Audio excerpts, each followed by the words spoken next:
and emotional and excitable, and everything they hear about gets them excited. Thank you.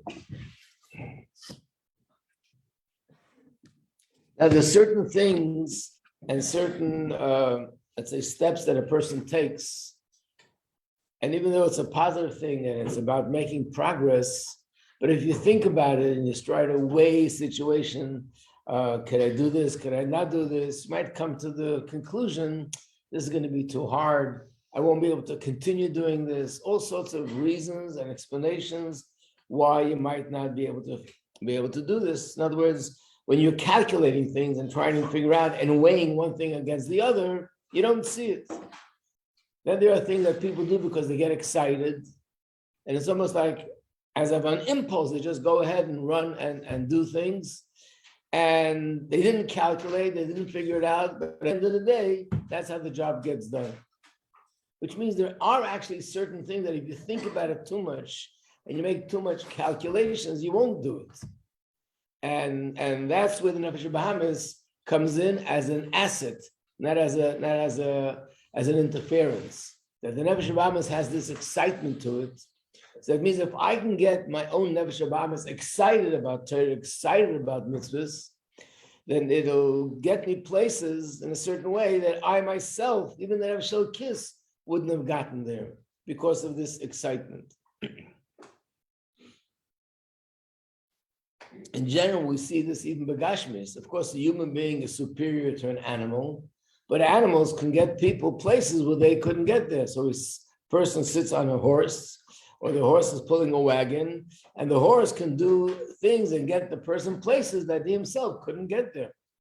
So Baruch Hu, it's also that way. There's a certain strength to an animal physically, and there's a certain strength to an animal spiritually, which is even greater and more than Nefesh Elokis. And that is that excitement and that fire that Nefesh Bahamas has. And therefore, he says in the Maimer that once a person davens properly and he gets his Nefesh Bahamas on fire, that it could bring him to a place where he could grow and advance spiritually because of that quality that Nefesh Bahamas has. I think everyone knows when it comes to making decisions about Yiddishkeit, should I daven, should I not daven? And when people are first starting off and trying to make decisions, should I get involved in keeping Shabbos, or is it going to be too much? We have all these calculations and all the thoughts, and we're trying to sort of look ahead in the future. Will I be able to continue it? What if this comes up? What if that comes up? There's all sorts of things. But when a person gets excited and emotional about things, that's it. They just jump into it. And that jumping into it could be, and sometimes it's a disadvantage because you're not being practical and you jump into something and in the end it falls apart. But here he's saying that it could be a positive thing and get me places where I couldn't get otherwise. That's the Nefesh Bahamas.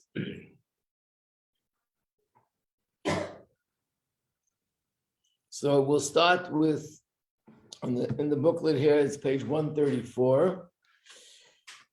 And this is 1, 2, 3, 4, 5, 6, 7.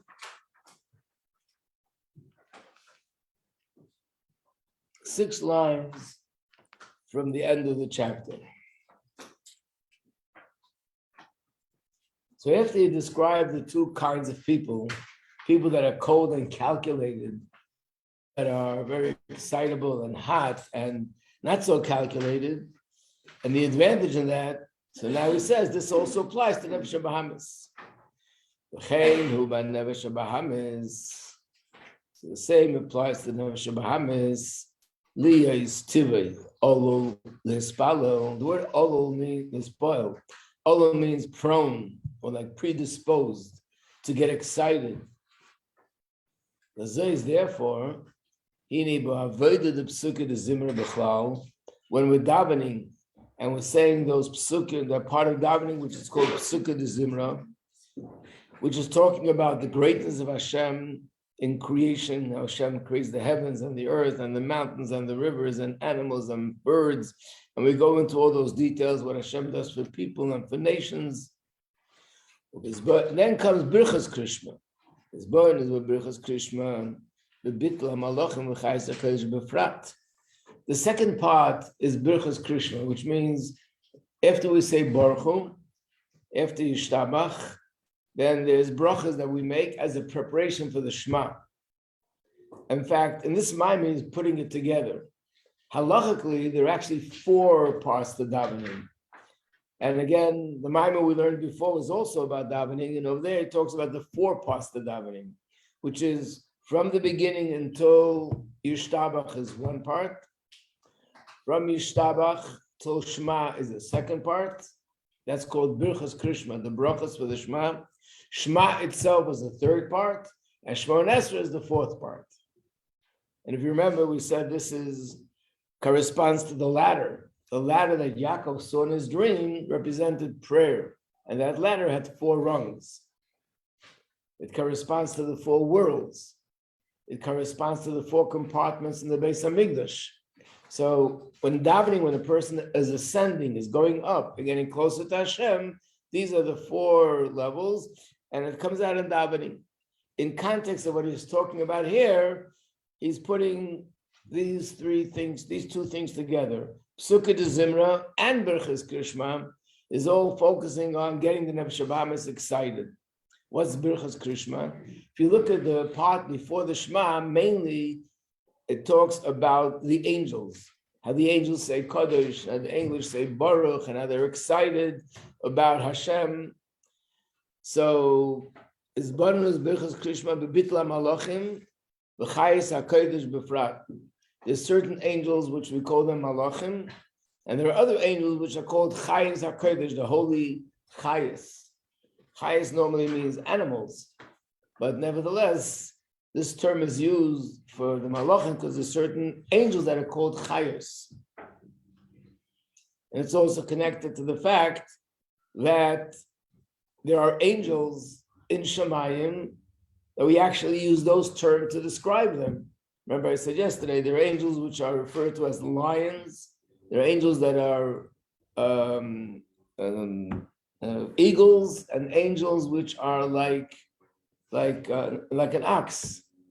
I mentioned yesterday that this is the source of all the animals down here. The lion is the source of all wildlife, and the ox is the source of all domestic animals, and the eagle is the source of all birds. The one question is, where are the fish? They're not connected to the eagle, they're not birds. They're not connected to the lion, they're not wildlife. They're not connected to an ox because it's not a domestic animal. A strange thing, I remember questions better than I remember answers. So this is a question that everyone's brought up with Fabrengen. And not only he brought it up with Fabrengen, he said he's not giving the answer. He wants us to do the research and come up with the answers. I'm trying to remember that Rabbi even gave an answer.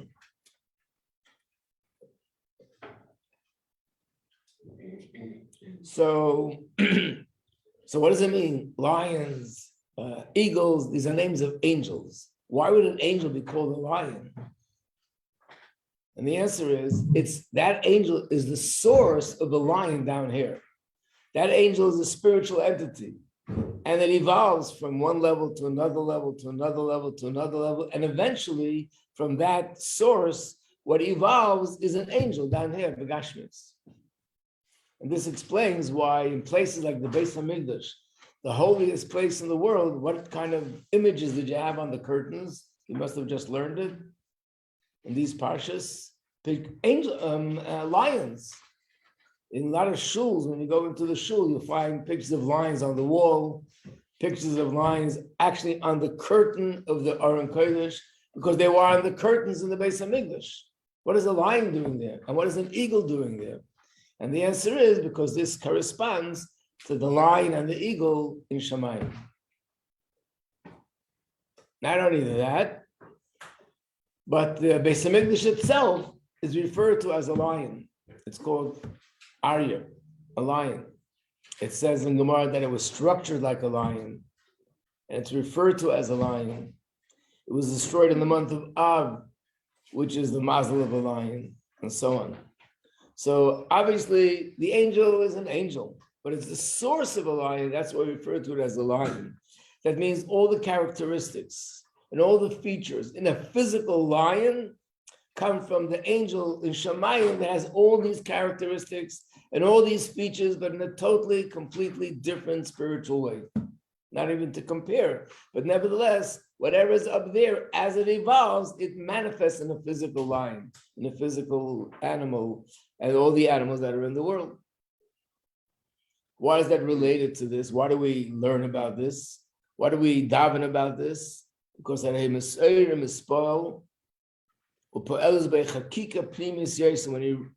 thinks about this, it actually penetrates even deeper. And the reason is because the nefesh Bahamas, the animal soul itself, its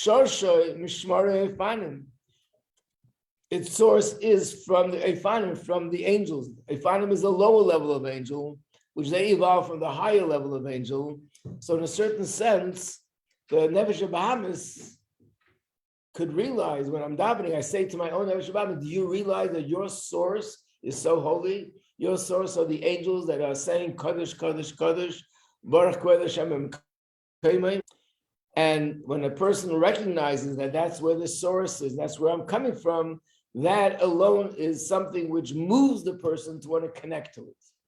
Just like Begashmis, there are many stories of people that in their journey, getting closer to Yiddishkeit, they found out that their grandfather or their great-grandfather, somebody there was observing Torah mitzvahs. We had students here in school that told the stories. They were going through boxes of pictures, and they saw a picture of someone with his beard or someone with talis and tefillin, and they're asking their parents, what in the world is this? Who is this? Oh, that's your grandfather. What is this? Oh, he was religious. And of course, the parents, for whatever reason, didn't matter to them. But for some reason, the children was like, wow, that's where I come from. That's my great-grandfather. And there's something in them that wants to connect because this is really me. This is where I'm coming from. I'm not saying it happens to everybody, but it happens.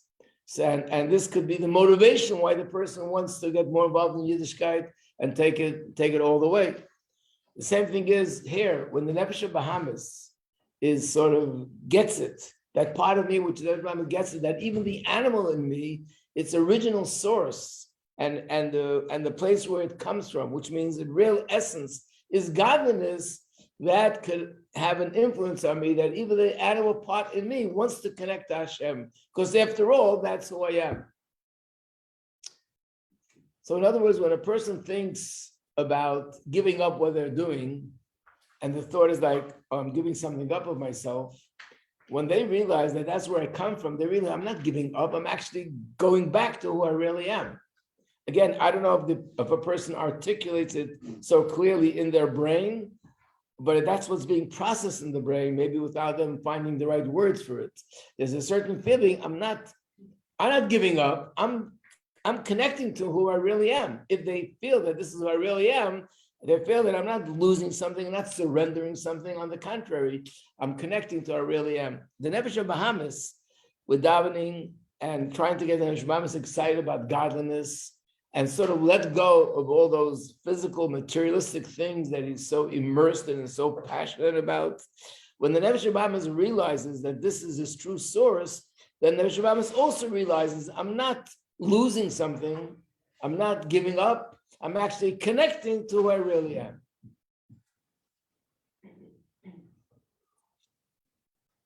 And therefore, Bahavanas v'yediyas bittul mekorei, when the Nefesh Bahamas realize that its source, which are the angels, are bottled to Hashem, harei nechlash, that weakens him. V'yotzei mima'amadei matzavi harishin. This enables the Nefesh Bahamas to sort of step out its status quo where it was until now. He's not yet on fire, but now he becomes a keli that he could get more involved and on fire with getting closer to Hashem. So there are two stages, and this is what he's talking about. There's one stage is to sort of step away from where I was, and the second stage is to become open to accept godliness. These are two stages. So, for example, we're soon going to be celebrating Pesach. And Pesach, of course, we talk about Yetzias Mitzrayim. But when we talk about Yetzias Mitzrayim, we also learn that it says in the Chumash that Hashem told Moshe, and Moshe told the Yidden, you're going out of Mitzrayim, but 50 days later, you'll be receiving the Torah. And that's why they started counting. And that's why we have a mitzvah to count the Omer. These are not two separate things. You're going out of Mitzrayim, one piece of good news, another piece of good news, you're going to get the Torah. It was actually one thing. And in fact, we see this in Halacha. Shavuos, which is the holiday that we celebrate Matan Torah, is the only holiday that there is no date to it. Every holiday is celebrated by a date. Rosh Hashanah is the first day of Tishrei. Yom Kippur is the 10th day of Tishrei. Pesach is the 15th of Nisan. Purim is the 14th of Adar. Chanukah is the 25th of Kislev. Tell me, any Yontif has a date. There's one Yontif that has no date, and that's Shavuos. So when is Shavuos? Shavuos is always the 50th day from Pesach. Doesn't have its own date. It always comes out the same day because the calendar is fixed, and the 50th day from Pesach will always be the 6th day of Sivan. But years ago, when they used to declare the new moon based on when they saw an actual new moon, sometimes Shavuos came out on a different date. And by the way, even today it's relevant.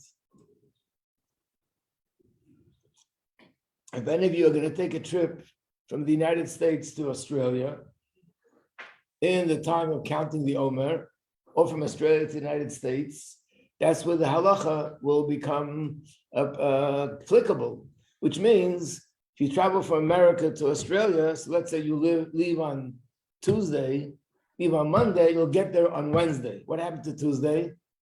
It disappeared. No Tuesday in your life that year. Don't worry about it. When you come back home, you'll have 2 days twice, same day twice. You'll make up for it. But that means I'm counting the Omer. When everybody else is up to number 50, I'm up to number 49. So when do I keep Shavuos? When everybody's keeping Shavuos, or when I hit the number 50? And the answer is, according to some opinions, and that's the Rebbe's opinion, is that you celebrate Shavuos on your personal 50th day, because Shavuos is not by the day of the month, but when you count 50 days from Pesach. Why is that? Why is the Yontif? It's a Yontif in its own right. Matan Torah, the Torah was given. Why is this Yontif, which in some way should even be bigger than all Yom Tovim, doesn't have its own date? It's dependent on a different date. So the answer is, of course, going out of Mitzrayim and receiving the Torah is one and the same thing. It's basically leaving Mitzrayim, going out of Egypt, going out of Avodah Zarah, going out of a place which is Klippa, and only then can I enter and get into a bond with Hashem. I can't Hashem unless I disconnect from where I was.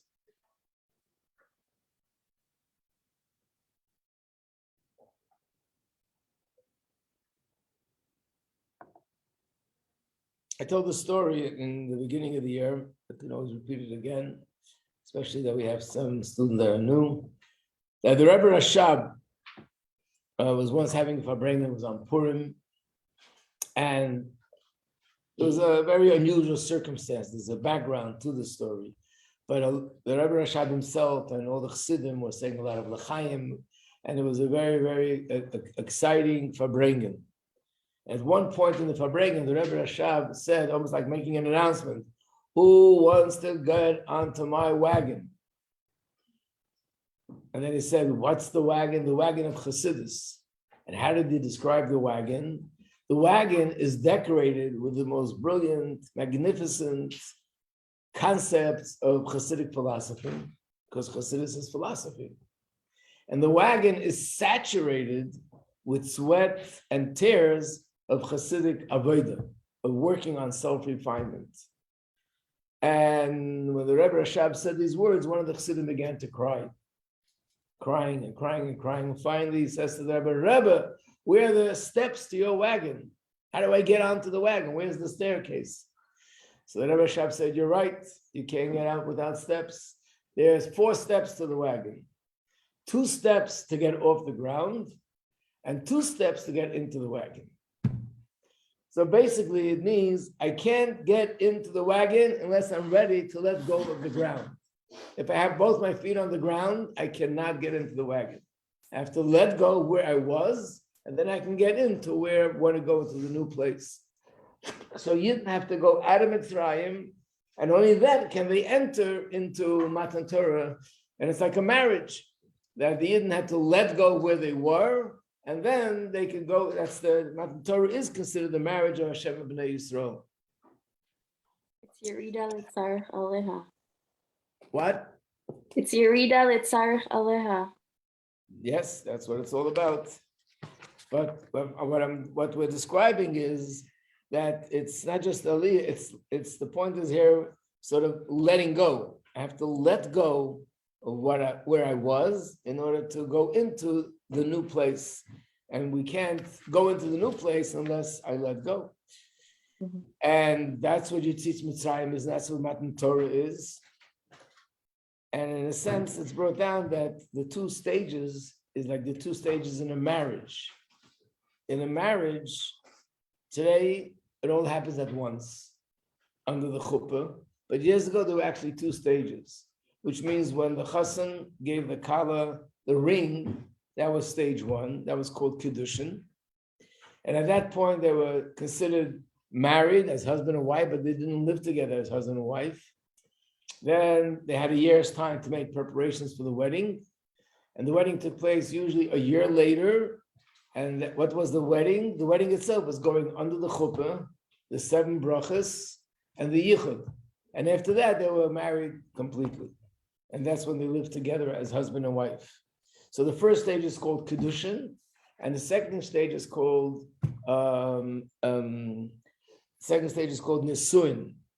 which is what it says in the Medrash, that when the Yidden went out of Mitzrayim, that was our Kiddushin. That was the first stage of our marriage. And when the Yidden went into Eretz Yisrael, in Matan Torah, that was Nisuin. That was the final stage of our marriage. So in a marriage, it's also the same thing. A woman, before she's married, in a sense, could marry anyone. So she is sort of open to any marriage possibility. In order to be dedicated to this one single person exclusively, you have to be a disconnect from where I was before. And then I can go into the new stage. So that's why there's Kiddushin, disconnect from the previous status, and then I can connect to the new status. So the same is also with the Nefesh Bahamas. By the way, I'm not sure if everyone knows this halacha, but Shabbos, you're not allowed to carry from one domain to another domain. But the halacha is, when is it considered carrying? Only if I uprooted it in one place and I put it down in a new place. Which means if I went into my house and I picked something up and I put it down outside in the street, that's called carrying. But if I never uprooted it, and Shusay Yachid, let's say someone else put it into my hand and I put it down into the street, that's not called carrying. The act of carrying, the act of changing domains is to uproot it from one place and bring it into a new place.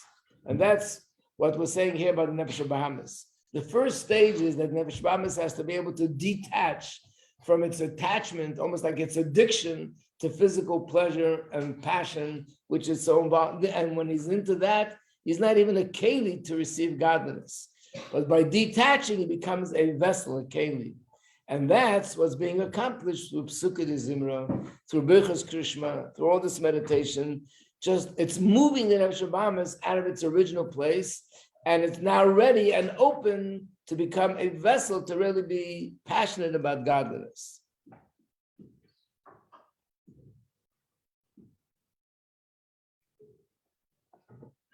Yeah. Could you connect again, like how, like when we say the blessing before the Shema, how the angels like cause us to have this like how to connect? Yeah.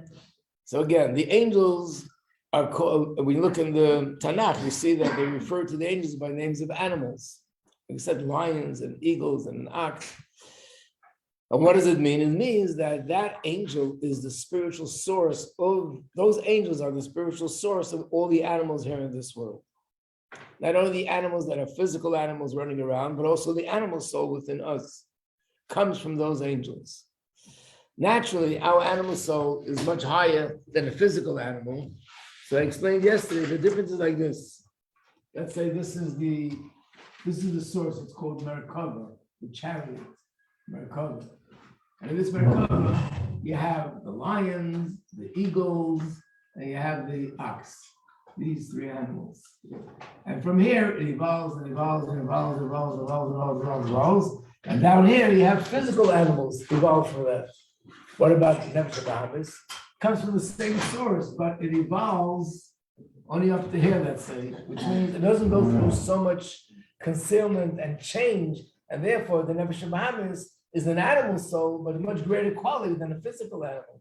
It's a more of a spiritual entity, and it's a human entity because it didn't go through so many changes, but the original source is the same. Okay, so now when I'm davening and I think about the animals, and I'm also thinking about that my Nefesh Bahamas comes from that source, in a sense where it's like me speaking to my Nefesh Bahamas and saying that in essence, your essence is really not animalistic. Your essence is really godly because that's where you come from. And that helps the Nefesh Bahamas make the shift from being immersed and so passionate about physical materialistic things and being ready to connect to something godly when it realizes, oh, that's where I really am. That's really me.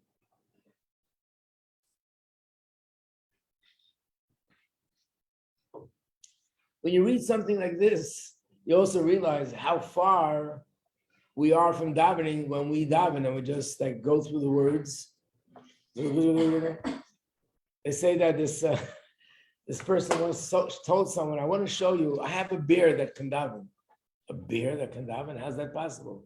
You'll soon see. So he took pieces of wood that were this size of a paper, and he put honey on the paper, and he tied it together like blocks of wood, one piece, another piece, another piece, and he gave it to the bear. And the bear took the first one and started to lick the honey.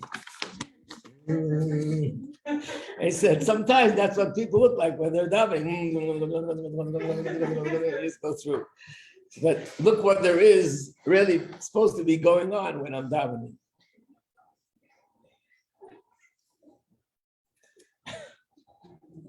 I remember there was someone in a shul who was davening out loud. And when he started to daven, it was just very funny because he was out loud. And he would say, Hoidu kishmaloso. There's no such word anywhere. Where does that word come from? But then we realized it says, Hoidu Lashem kiru v'shmoi hodiyu v'amim ali loisa. 10 words. But if you say it fast, it turns into one word, Hoidu kishmaloso. What happened to everything in the middle? Take a walk. But really, davening, now we're not on the level that we have all these deep meditations, but at least we learn a mimer and we think about it. And even though it's not as deep as it's supposed to be, where he describes in the mimer, nevertheless, thinking about it means that the words will have more of an impact than not thinking about it. That's for sure.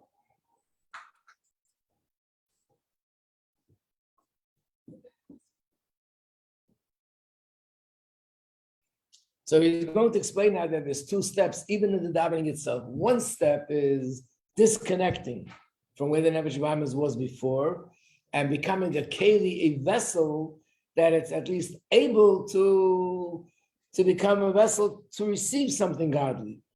Step 2 is when the Nefesh Bahamas actually becomes passionate about godliness. This would be like going out of Mitzrayim or receiving the Torah, the same idea.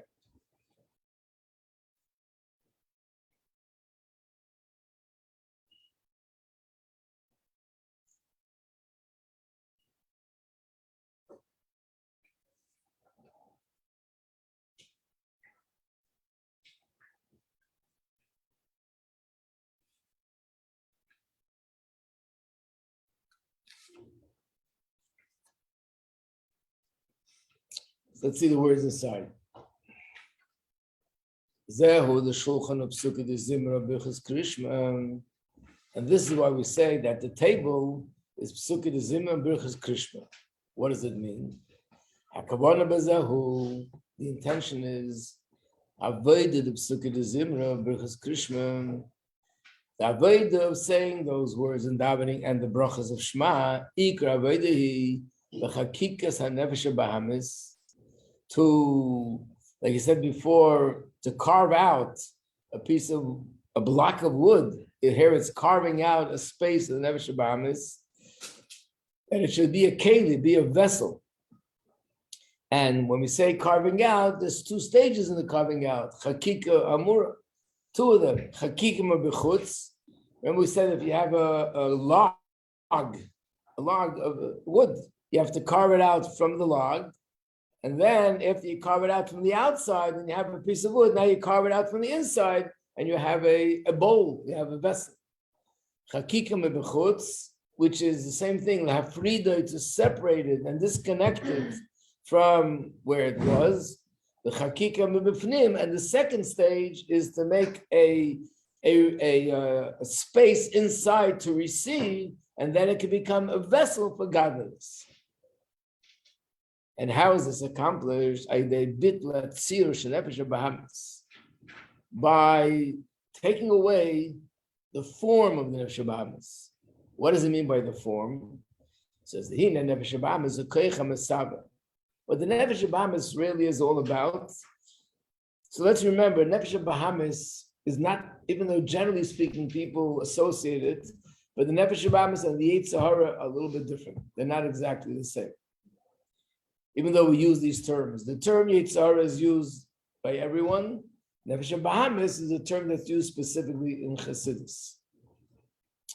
And the Nefesh HaBahamis, what is it? In essence, it's a force that has a desire, a koyach masvil, a desire and a want for whatever it is that gives it pleasure.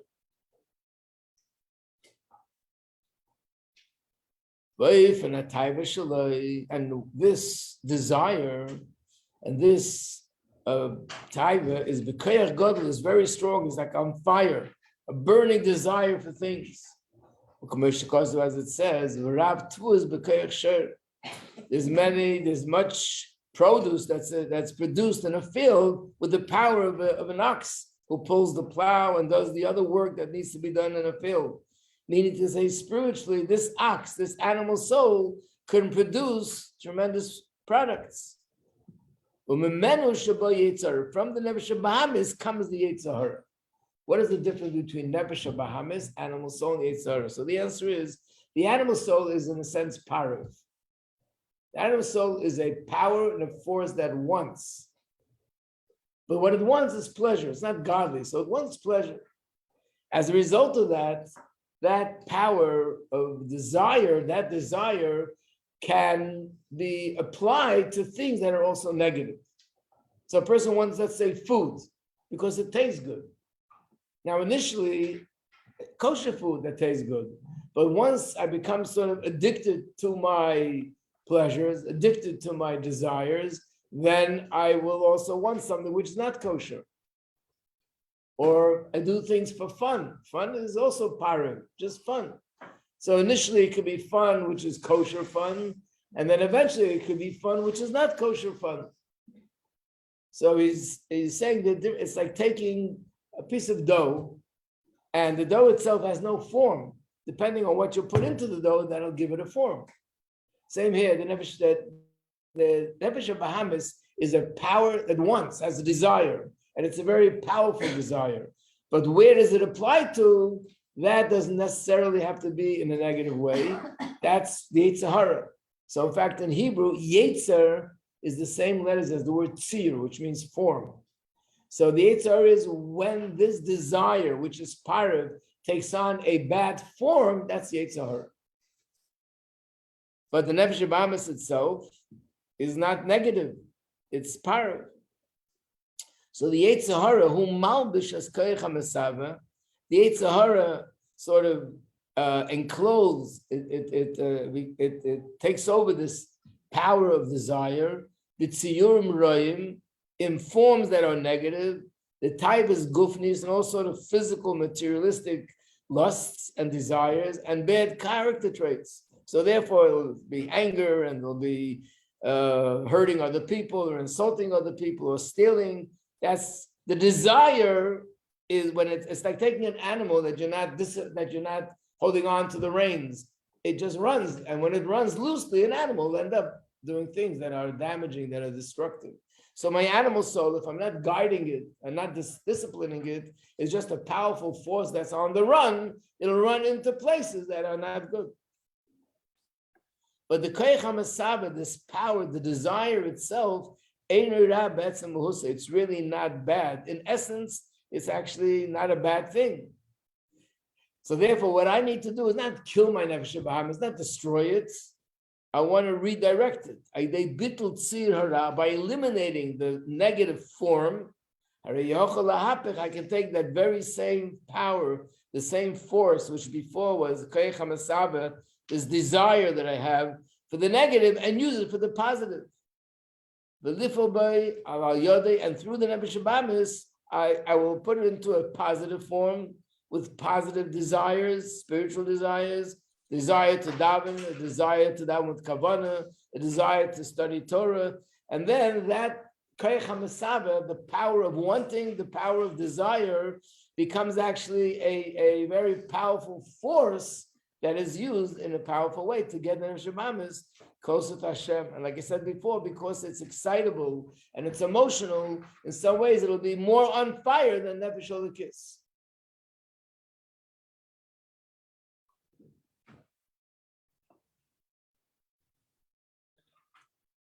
There's something we need to explain. We'll have to do that next week a little bit. And that is, how could you say that the nefesh b'hamis is more on fire than nefesh elokis? It's a godly soul, so it's certainly on fire for Hashem. How could it be that the animal soul will actually make a person more emotional and more excitable and more passionate about Hashem, in some ways even more than the godly soul?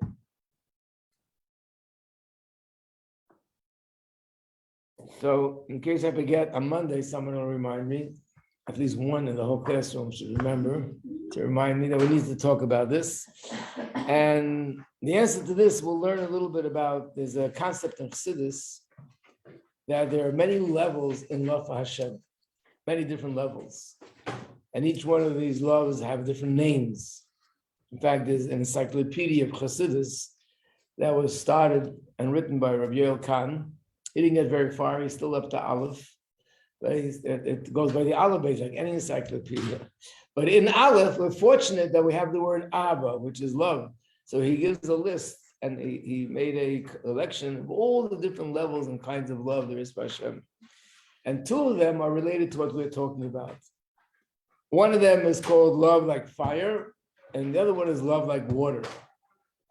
So we're going to learn why the nefesh elokis' love is more like water, and the nefesh b'hamis' love is more like fire. To be continued. I'm just saying to make sure you come back on Monday. So.